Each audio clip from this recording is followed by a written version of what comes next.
In today's video, I'm going to show you how to sign in to your MSN account step by step, even if you haven't used it in a while or you're not sure where to begin.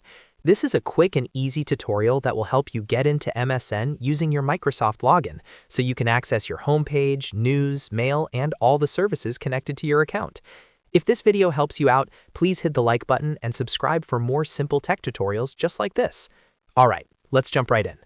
First, open your web browser and go to MSN by typing msn.com into the address bar. Once the MSN homepage loads, look to the top right corner of the screen and click the Sign In button.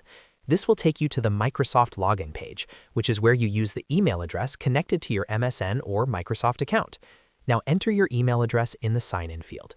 This could be a Hotmail, Outlook, or any Microsoft account you use for MSN. After typing your email, click Next to continue. On the next screen, Microsoft may ask you to verify your identity depending on your account settings.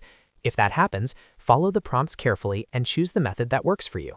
In some cases, you may see a security code option. If so, click Send Code, then check your email or recovery method for the verification code. Once you receive it, enter the code into the field provided and click Sign In.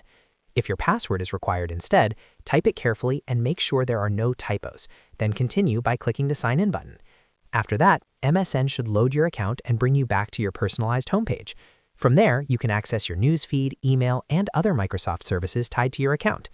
If you ever get stuck, double-check that you're using the correct email address and make sure your internet connection is working properly. Also, if you're on a shared device, remember to sign out when you're done to keep your account secure. And that's it! You've successfully signed into your MSN account.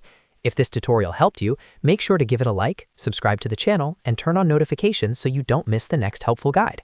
Thanks for watching, and I'll see you in the next one.